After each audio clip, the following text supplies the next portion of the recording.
जय हिंद दोस्तों। मेरा नाम अर्चित द्विवेदी है और आप सभी का अपने चैनल पर बहुत बहुत स्वागत करता हूं। जैसा कि आप सभी को पता होगा कि मैं एक गवर्नमेंट जॉब एस्पिरेंट हूं और बहुत सारे गवर्नमेंट एग्जाम को देते रहता हूं और मैंने बहुत सारे गवर्नमेंट एग्जाम को फर्स्ट अटेम्प्ट में ही क्लियर किया है। जैसा कि आप सभी को पता होगा कि मैंने एसएससी एमटीएस 2021 दिया था और उसको फर्स्ट अटेम्प्ट में ही बहुत अच्छे मार्क्स के साथ क्लियर किया था। उसकी वीडियो ऑलरेडी मेरे चैनल पर अपलोड कर दी गई है। अगर आपने अभी तक नहीं देखा है तो अभी जाकर तुरंत उस वीडियो को देखें।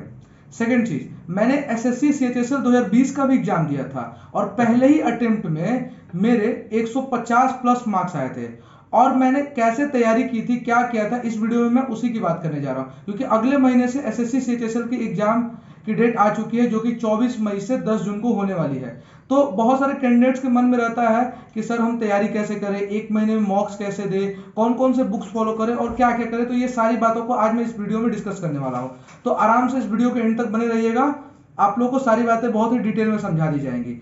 सबसे पहली बात कि विद इन 1 मंथ कैसे हम तैयारी करें, तो उसके लिए आपको कुछ नहीं करना होगा। केवल अभी देखिए आपके पास गिन के 30 दिन बचे हुए हैं, तो 30 दिन में आप बस कुछ नहीं कर सकते, केवल पीवाईक्यू यानी कि प्रीवियस ईयर क्वेश्चन जो कि एग्जाम में आए हुए हैं, जैसे कि 2018 में जो सीएचएसएल हुआ होगा, 2019 में हुआ होगा, 2020 में हुआ है, तो उनके सारे पीडीएफ वाइज जैसे कि 25-25 क्वेश्चन के सेट वाइज आप पर डे 2-2 सेट लगा सकते हैं। जैसे मान लीजिए 25 क्वेश्चन के मैथ के 2 सेट यानी 50+ क्वेश्चन डेली आप सॉल्व कर सकते हैं। उसी तरह इंग्लिश के लिए आप एमबी का जो बुक आता है उसमें सीएचएसएल का पीडीएफ पूरा दिया हुआ रहता है, तो आप उसको भी फॉलो कर सकते हैं।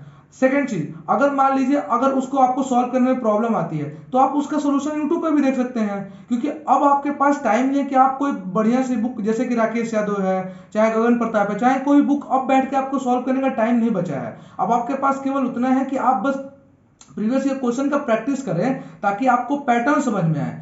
क्या होता है कि एसएससी जो होती है वो प्रीवियस ईयर क्वेश्चन को बहुत बार रिपीट भी करती है। हर बार क्या होता है कि वो क्वेश्चन नए बस 2 ही चल लाती है, बाकी प्रीवियस ईयर पैटर्न पे ही क्वेश्चन चलते रहते हैं। तो आप लोगों को क्या करना है कि अधिक से अधिक जो है प्रीवियस ईयर क्वेश्चन को प्रैक्टिस करना है। सेकंड चीज मैं बात बोलना चाहूंगा कि अब जो 1 महीना आपके पास बचा हुआ है तो उसमें मिनिमम पर डे एक तो मॉक देना ही देना है, चाहे वो प्रीवियस ईयर क्वेश्चन का मॉक हो चाहे अभी डेली वाला मॉक हो। आप जैसा भी मॉक है आप दे सकते हैं। अभी सबसे बढ़िया टेक्स्ट बुक चल रहा है तो आप टेक्स्ट बुक का सब्सक्रिप्शन लेके आप उसको दे सकते हैं, कोई वो वाली बात नहीं है, कॉस्टली नहीं है, तो आप इजीली उसको बाई करके और आप दे सकते हैं। क्योंकि एक बार लाइफ का सवाल है, अगर मान लीजिए आज नहीं किए तो फिर कल जाके आपसे हो नहीं पाएगा। 1 महीने का मुश्किल से टाइम बचा हुआ है, तो अभी से आपको डेली क्या करना है कि मिनिमम एक मॉक तो देना ही देना है। और सेकंड बात, मॉक को देना ही केवल बड़ी बात नहीं होती है, उसको एनालाइज भी करना होता है। हम लोग क्या करते थे कि मॉक देने के बाद कम से कम 15 से 20 मिनट मतलब आधा घंटा के आसपास उसको एनालाइज करते ही करते थे, ताकि अगर अगले मॉक में वो क्वेश्चन आ जाए तो वो छूटना नहीं चाहिए। सेकंड चीज, आपको पैटर्न समझना पड़ेगा कि जैसे मान लीजिए ए क्यू प्लस बी क्यू पे क्वेश्चन आया है तो नेक्स्ट में अगर वो क्वेश्चन आता है तो उसको आपसे छूटना नहीं चाहिए। तो आपको एक पैटर्न समझना आना चाहिए कि किस पैटर्न पे एसएससी क्वेश्चन लेके चल रही है, तो उस पैटर्न का सॉल्व आपको पूरा करना पड़ेगा। थर्ड चीज, अब आपकी बात आती है कि बहुत सारे बच्चे बोलते हैं कि सर ये तो हो गया ठीक है, लेकिन अब हम अपने टाइमिंग कैसे बढ़ाएं। तो आपको अगर कोई जैसे क्वेश्चन सॉल्व कर रहा है, मान लीजिए 25 क्वेश्चन का आप मैथ का सॉल्व कर रहे हैं सेट, तो आप उसको टाइमिंग ला के सॉल्व कीजिए, क्योंकि एग्जाम में जो है एक ही घंटा में आपको 100 क्वेश्चन करना होता है। तो अगर आप टाइमिंग ला के नहीं करेंगे तो फिर एग्जाम में आपका टाइमिंग का इशू हो जाता है। तो आप क्या करें कि 25 क्वेश्चन के लिए हार्डली 30 मिनट तक लगाएं, क्योंकि मैथ में 30 मिनट से अगर अधिक लग रहा है तो आपको एग्जाम में प्रॉब्लम हो सकता है। मैंने ये नहीं बोला कि एग्जाम आपसे नहीं निकलेगा, मैंने बोला कि आपके साथ प्रॉब्लम हो सकता है।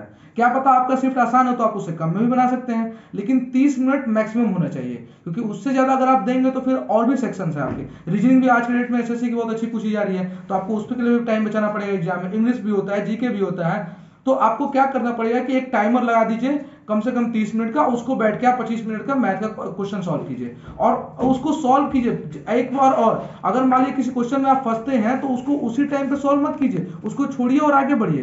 दोबारा जब रिपीट में आइएगा तब वो क्वेश्चन हो सके तो आपसे बन जाए। पहली बार में क्या होता है कि कभी कभी दिमाग नहीं काम करता है इंसान का और आदमी उसी क्वेश्चन में फंस जाता है और अपना सारा टाइम वेस्ट कर लेता है, तो आपको वो काम नहीं करना है। सेकंड चीज क्या करना है आपको कि जितने भी YouTube पे वीडियो पड़े हुए हैं प्रीवियस ईयर क्वेश्चन से रिलेटेड, आपको उन सबको जरूर देखना है एक बार, क्योंकि जितने भी फेमस टीचर है उन्होंने लगभग सारा सिलेबस प्रीवियस ईयर कंप्लीट करा के रख दिया है। तो आप जहां से भी हो आप एक बार जरूर देख लें, जिस भी चैनल पे आप जुड़े हुए हो, क्योंकि अगर आपको लाइव बनानी है तो आपको एक बार मेहनत तो करना ही पड़ेगा, सर्च आप ही को करना पड़ेगा, कोई आपको ला के नहीं देगा। थर्ड चीज, अगर आपको ये नहीं पता है कि कौन कौन से बुक्स फॉलो कर रहे हैं, तो मैंने ऑलरेडी एक बुक का वीडियो बना रखा है कि कौन कौन से बुक फॉलो करें। एक बार फिर से मैं नाम ले लेता हूं, जैसे कि मैथ के लिए मैंने राकेश यादव की बुक सॉल्व की थी, लेकिन अब मैं आपको हिदायत दे रहा हूं कि एक महीना अगर आपने कुछ नहीं पढ़ा है पहले से, तो अब उस बुक को ना सॉल्व करें, क्योंकि पूरा आपसे कंप्लीट नहीं हो पाएगा, क्योंकि बहुत सारे क्वेश्चन दिए हुए हैं, लगभग 10,000 क्वेश्चन है। तो 10,000 क्वेश्चन करना एक महीने में आसान काम नहीं होता है। It's not a cake walk. आप बात समझ रहे होंगे मेरी। सेकंड चीज आपको क्या करना है कि मॉक में ट्राई कीजिएगा कि प्रीवियस ईयर सॉल्व करें, क्योंकि इससे क्या फायदा होगा, एक बार आपने मैथ का प्रीवियस ईयर लगा लिया 25 क्वेश्चन का, इंग्लिश का 25 क्वेश्चन का लगा लिया, जीके लगा लिया, रीजनिंग लगा लिया, और दोबारा जब आप 1 घंटे में सारों मारते हैं तो आपको आइडिया लगेगा कि अच्छा इस क्वेश्चन पे ये अप्रोच लगाना था, इस पे इतना टाइम देना था। तो उससे क्या होगा कि दो चीजें आपकी ठीक होंगी, एक तो आपका टाइमिंग ठीक होगा और दूसरी आपकी एक्यूरेसी बनेगी, और तीसरा एक और पॉइंट ठीक होगा कि आपका जो है उस पर्टिकुलर सब्जेक्ट में आपका परफेक्शन बढ़ेगा, और जितने ही ज्यादा आप परफेक्ट होंगे आपके चांसेस जो होंगे सिलेक्शन के उतने ज्यादा बढ़ेंगे।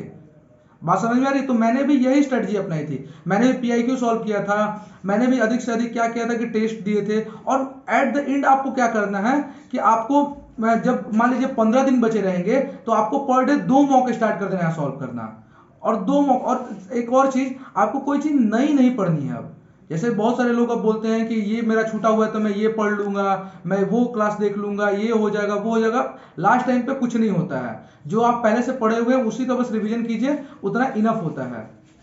बात समझ में आ रही है। तो अगर आप लोगों को कोई भी क्वेरी हो इस वीडियो से रिलेटेड तो आप कमेंट बॉक्स में जरूर बताएं। और सेकंड चीज, एक चीज और मैं बताना चाहूंगा कि अगर आप लोग पीवाईक्यू क्वेश्चन सॉल्व कर लिए हैं एक बार ऑलरेडी, तो फिर आप उस बुक को सॉल्व कर सकते हैं, तब आपको दिक्कत नहीं है। लेकिन अगर जिन्होंने नहीं किया है और जो चाहते हैं कि एग्जाम में मेरा अच्छा मार्क्स आए, तो आपको पीवाईक्यू तो करना ही करना है।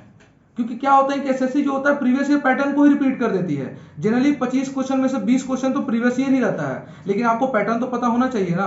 अब आपको मान लीजिए ए क्यू प्लस बी क्यू पे दिया है फॉर्मूला पे, तो आपको पता होना चाहिए कि A plus B into A square plus B square minus A B होता है। अब आपको पता ही नहीं है फॉर्मूला, तो आप कैसे सॉल्व कीजिएगा।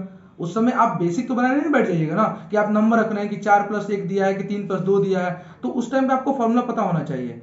तो मेरी आप लोगों से यही रिक्वेस्ट है कि आप अधिक से अधिक पीवाईक्यू क्वेश्चन सॉल्व करें, मॉक टेस्ट दें। और सेकंड चीज, अगर मान लीजिए आप लोगों को प्रॉब्लम होता है जीके वगैरह से रिलेटेड, तो जीके को ज्यादा मतलब हार्ड नहीं लेना है, क्योंकि देखिए जीके क्या होता है ना कि मोस्टली 15 से 16 क्वेश्चन ही सबसे बन पाते हैं, हार्डली मतलब 15 से 16। तो आपको ये नहीं करना है कि मैं 2500 सॉल्व कर दूंगा, मैं ये कर दूंगा। और एक बात और, जो लोग 2500 सॉल्व करेंगे जीके का, उनसे मैथ सॉल्व नहीं होगा फिर, क्योंकि एक आदमी एक ही चीज कर सकता है, या तो वो जीके पूरा पढ़ेगा या तो पूरा मैथ इंग्लिश पढ़ेगा। बात समझ में आ रही है। तो मेरी तो यही स्ट्रेटजी थी कि मैंने पीवाईक्यू सॉल्व किया, सारे वीडियो को देखा, और लास्ट टाइम पे मॉक अधिक से अधिक दिए। तो आप भी ये चीज फॉलो कर सकते हैं, और अपने मार्क्स अगर मान लीजिए पहले 110 आ रहे हैं, 100 आ रहे हैं, तो वहां से आप 150 कर सकते हैं, और 150 एक अच्छा मार्क्स होता है। तो मेरी तो यही स्ट्रेटजी थी, मैं ऐसा ही पैटर्न फॉलो करता था।